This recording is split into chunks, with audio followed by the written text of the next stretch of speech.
So I think, at the end of the day, I just want to bring you all value, right? You guys can go out there, better do your job, communicate with your clients better, because there's a lot of uncertainty, instability. People just don't know what's going on, especially from an economic standpoint, right? Should they buy, should they not buy? Rates going up, rates going down. What's the forecast, right? The more you can understand and educate your clients, the more you're going to convert a client to make a decision, and then you're not spinning your wheels with them. So I felt like starting with this PowerPoint has helped a lot of people kind of understand the basic principles of what's going on. And it's an ever-evolving process. Right now, we've got some temporary situations which we'll go into, like the debt ceiling concerns, things that are affecting interest rates. But the foundational principles of inflation, recession, understanding those, I think will really help you. This is one of my favorite graphs, because how many of you last year at some point just put your hands up and said, what do I do? Like, I'm communicating with clients, they're pre-approved, rates are 4%, next week they're at 5%, no one knows what to do, everybody's paralyzed with fear and uncertainty. Like, we were all there, right? Did you feel that? And then, did any of you guys understand what the hell was going on at the time? Were you unsure? Like, were you hearing about inflation? I think we had a good idea, yeah. So this graph really, in my opinion, says it well. So the most important thing to know about not only where we came from, what happened, but what we have to look forward to in the future is the connection between inflation and mortgage rates. They are very, very closely connected. You can see the path that they take. Usually there's a little bit of an up to where mortgage rates are compared to CPI, which is the primary measure of inflation. But it really started during the pandemic. The gray area, it was the start of the pandemic, all right? And you can see this white area. Can anyone tell me what QE stands for? Quantitative easing. Quantitative easing. So during times where we're in a recession or things are difficult, the Fed kicks in and supports the economy by putting money into it, to ease the economy. And so during this time, this white line, they did an unprecedented amount of purchasing of mortgage bonds. They did things like, you all know, PPP loans. They injected a great deal of money. And so what it did was you can see how it kept mortgage rates down into around 3%, dipped into the high 2% range. But notice the pink line. The pink line's inflation. Notice it took off like a rocket. And during those first approximately 6 months, you might remember the Fed said they thought it was transitory. They thought it was temporary. And so they chose to not do anything about it. They're like, it's going to fix itself. We're not going to do anything about it.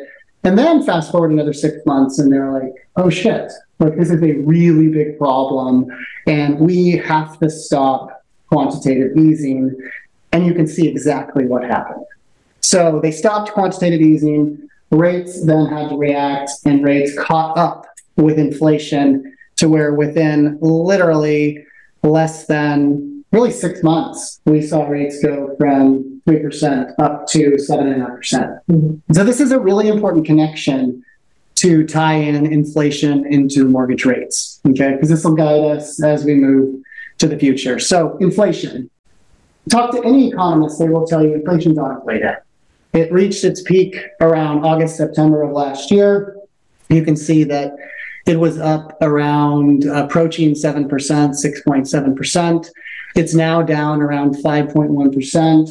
The problem is that inflation cannot move down that quickly because it's measured over a 12-month period of time. So you take this next measure of inflation each month, you replace the difference from 12 months ago, and it just slowly starts to come down. The problem is that the Fed wants it to get down to 2%. Many economists feel like that's an unrealistic number, but because they want to get it down to 2%, they are hell-bent on pressing their Fed rate up. You're hearing about the Fed rate. The Feds are threatening to raise it even more. The problem with that is that it's messing up our economy. We're hearing about the banking crisis. It's all because the Fed has the Fed rate too high. And it's creating stress on the banking because the Fed rate is the rate in which banks borrow money between each other. So if you have this rate so high, It's making it hard for them to invest money that creditors put into money and make money because the short-term rate is higher than the long-term rate, right? So that's why depositors are starting to pull money out. They don't have liquidity to make up for the money that's going out of the system, and it's creating this problem the banks are going under. So, but again, it goes back to the Fed and the fact that they are not acknowledging that the rate is coming down, right? They're kind of looking in the rearview mirror versus looking forward, that it's coming down. It takes a while to come down. We need to chill. We need to let it take its course, right? So this is another powerful example to illustrate inflation's coming down. So there's all kinds of inflation. There's CPI, which is consumers, and then there is the PPI, producer price index. So think of this as inflation for manufacturers, right? We talked about manufacturing issues and stuff like that. So inflation for manufacturers last year reached all the way up to close to 12%. That's down to 2.6%. Crazy drop in inflation, right? But they're not acknowledging that inflation's coming down. CPI is their primary measure of inflation. So inflation's coming down. That is a matter of fact. It's just a matter of if CPI has to follow. So this gives you an example. The chart is a little bit dated. So if you were to fast forward to December, January, February, March, it's been hovering right at around 3 to 4% month over month inflation. There's other reasons why inflation's not lower, around 1 to 2%, which I won't go into too much details. But the reality is, this is how they look at it. So they add all these numbers together, and this December replaces this December. The difference between 0.6 and 0.3 is 0.3, right? So that's how much inflation comes down. It's now around 5.1%. Many believe that starting in May and June, which will be next month, inflationary numbers should be right around 0.2 to 0.3. So you're going to start seeing significant drops in these numbers. We could see inflation go from 5.1 down into the threes, and then the Fed's going to have to go, okay, all right, we're confident that inflation's dropping. We are going to chill. That's going to change everything. All right, so that explains how inflation moves, and it replaces 12 months ago. We were going into high numbers here, which should drop the inflationary number. The next concern, how many of you had clients that say, I'm really concerned, not about rates, but I'm concerned about a fear of a recession. Mm-hmm. And that if we go into a recession, values will drop, right? Well, the better opportunity to buy. How many of you have that? Oh, sure. I get it several times a week. Yeah. So the reality is there's two pieces of this. One, are we in a recession? Right? A lot of times we don't know if we were in a recession until about 12 months after, because they analyze the data and they go, oh yeah, we've been in a recession for 6 to 12 months. So we're always trying to figure out, are we in one? So we're going to look at some graphs that kind of indicate where we headed when it comes to a recession. The second part of it is, what does a recession mean for real estate and rates? Is it actually a bad thing for real estate and rates? So we're going to look at that. So one of the main measures that economists look at is what's called an inverted yield curve. Sounds really fancy. It just means that typically a shorter term fixed rate is going to have a lower rate than that of a longer term. Say you've got someone that's in an ARM product versus fixed. Normally the ARM rate is lower than your fixed. When it inverts to where longer term has lower rates than shorter term, that is inverted yield. When it inverts, it creates this graph. Every time we've gone inverted, a recession followed. So the gray area is the recession. So we inverted back in the late 80s, recession followed, 2000 recession followed. You can see the graph. We have been inverted for about 6 months, maybe longer. So maybe that's why many economists think we're already in a recession. We're just not feeling it yet. This is depressing. This shows us credit card debt and savings. So you can see how credit card debt dropped after the pandemic because people were getting PPP loans, people were getting money. It dropped, and look and see where it is currently. It's all the way up. Same thing with savings. You can see that it peaked. Anyone can guess what those 3 peaks are? The stimulus checks. 3 stimulus checks created a little bit of savings for people across the country, and now savings are hitting very low. This is another sign that we are approaching a recession. Unemployment. A lot of politicians talk about how could we be going into a recession with unemployment so low. They clearly haven't seen the data, because every recession starts with low unemployment. Every single one. You can see it dips down, and then as the recession starts, it goes up. And you can see that we have very low unemployment right now. But if you look at, I won't go into all the economic indicators of job growth or lack of growth, but it's happening, right? Not a lot of companies are hiring, a lot of companies are firing. A lot of companies are reducing their hours weekly. They're finding ways to retain their employees, but they're not hiring. So it's happening. So that's another sign to look for. So 2 things. The first thing is recessions never cause real estate to drop. So the gray areas are the recessions, and the white line is the value of real estate during those recessions. You will notice that in 2008, I think we all in real estate know what that was. The mortgage meltdown, that was a different dynamic. I looked at, mortgages, just that people have mortgages that shouldn't have mortgages, and the whole thing had to correct itself. But every other recession, real estate has stayed flat or gone up. We heard it again from Zillow today, that real estate, they anticipate going up 4% this year. Real estate is expected to go up. What happens with rates? Every recession, rates go down. And this makes sense. During difficult times, rates go down. During good times, rates go up. So every recession, rates go down. I think this actually, let me show you the percentage drop during recessions. So as you're communicating with clients and they bring this topic up, I'm creating like short little videos of all this information. It's like a 1-2 minute video. You say, let me send you something, some actual data from history that shows you that recessions are actually not something to be afraid of when it comes to real estate. Now, there's other concerns when it comes to real estate. I mean, recessions, but not real estate. Question for you. What does a recession do to the underwriting process? One thing that it would do is it's an analysis of income, right? So let's say there is a self-employed person. They're just going to make sure that the income is stable for whatever that job is. For an employed person, as long as you're employed and you're still making money, you're good to go. At the same rate that you were the previous years, correct? Right. Or the credit card debt. Yeah. Correct. They don't like more than a 20% drop in income for a self-employed person. Sure. But let's say that That's pretty significant, though. That's pretty significant. Yeah.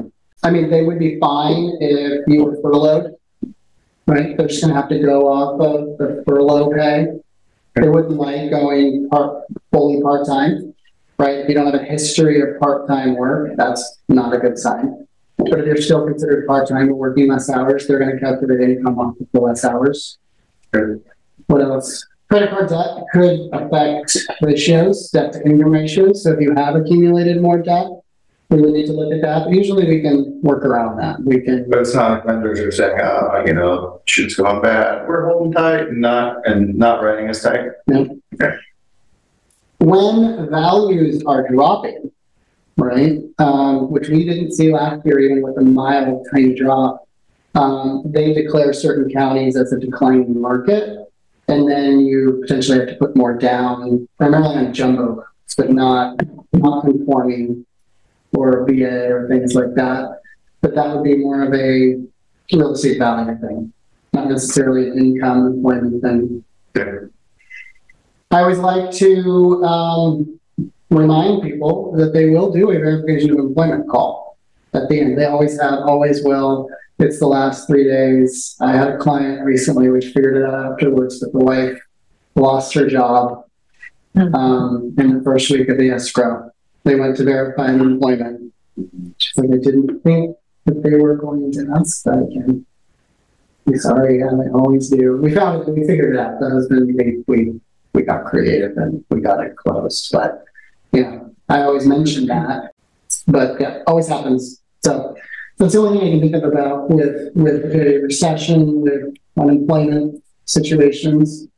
So real estate, I love this graph. I mean, all the naysayers, literally 10 years, value went up 115%, and we had a crash, absolute crash of 2.5% nationwide, by the way. So, and it's already in the way back up. So I think real estate values are fine. You know, what really, as we now have this concern, we've gotten past recession. Now we're going to talk about real estate and those clients that are very concerned about the stability of real estate. You know, how can we feel comfortable and educate our clients that a crash is not happening? One, because the recession is not going to do it. We just saw that.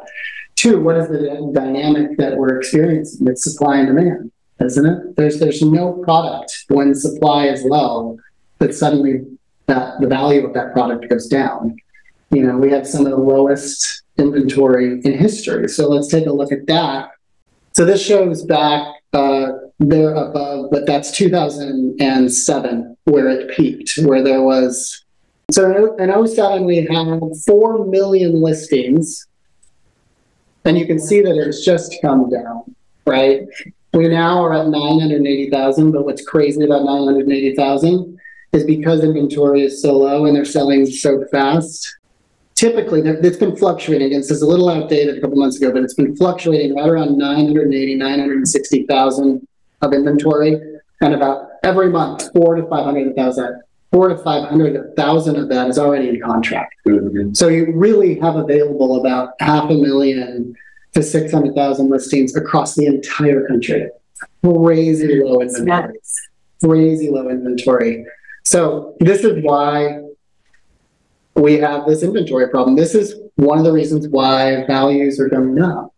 This is why it's getting harder and harder for buyers to negotiate against multiple offers. So we're going to look more and more at that too. So this is a stair-step downward trend of inventory. But notice the roller coaster ride. It's absolutely seasonal. Yeah. When you go into summer, and as you're coming into summer, it spikes up like the roller coaster ride. And we are approaching the seasonal bump in real estate. We're not feeling it very much because inventory is so low, but we are coming back up towards it. And that's where we just have to keep encouraging buyers to be ready, be aggressive, because inventory is starting to build. It's just leaving very quickly. I love this graph. This was last year, this article. I'm going to show you something, but very reputable magazine, Market Watch. Dramatic increase foreclosure filings are up more than 150%. Back in 2022, I mean, this is kind of scary, right? Isn't it scary? I think it's scary. And this is what people read, but why? They were so low recently. There was a moratorium in 2021. You couldn't foreclose.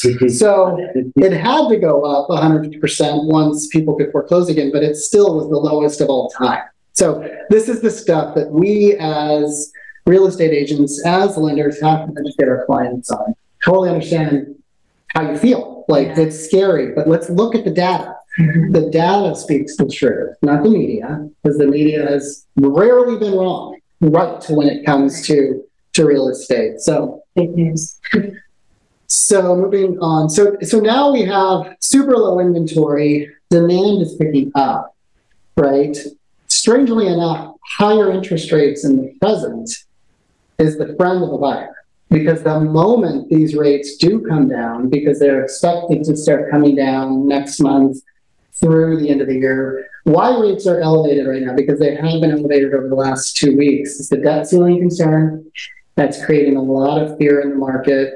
The banking crisis, it's forcing a lot of banks to sell off their treasuries to free liquidity up, right? Those are all temporary situations. The fundamentals of inflation and mortgage rates will take effect in a couple of months. And as these rates fall back down into the fives, you tell me what's going to happen.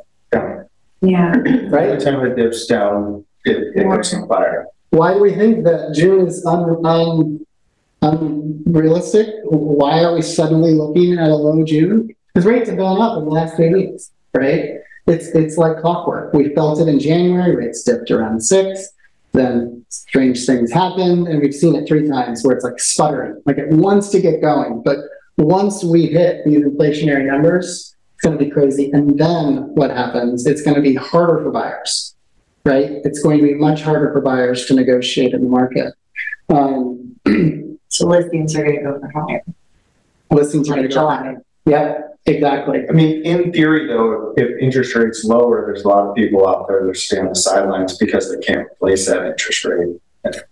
Yeah, that in my opinion is more the inventory problem. Yeah. Right. That's many say, and I've seen many articles. People keep talking about rates as the problem. The bigger problem is the inventory. How are we going to fix this? There was an article, I need to find it, where they were interviewed a bunch of people, and they said, if rates got down to 5%, would you get rid of your 3%? And like 90% of them said yes, I would move. That would help the inventory problem a big amount. So 90%. 90%. That they would move. They would get rid of the 3 For the 5. for 5, but not a 6. Not 90% of all homeowners. I think I missed the that. people that Expense and interest. Okay. because a lot of them want to sell. Yeah. They want to relocate. Yeah. But they don't want to get rid of their 3 for a 6. It's like Downsizing, It's like- it's more expensive to downsize right now than just remain in the home yard. yeah. And that's why bridge loans are more popular than they ever have been. Right? Which we'll talk about in a second, because it leaves someone with no mortgage on a downsizing situation.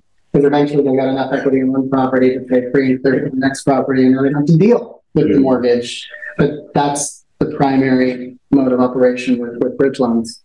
So this is what you were talking about. This is a fresh graph of, well, it's March. So this is a powerful representation of how the market has shifted to where inventory is low and things are selling. So this is across the country. See the graph, how quickly properties are selling in less than a month.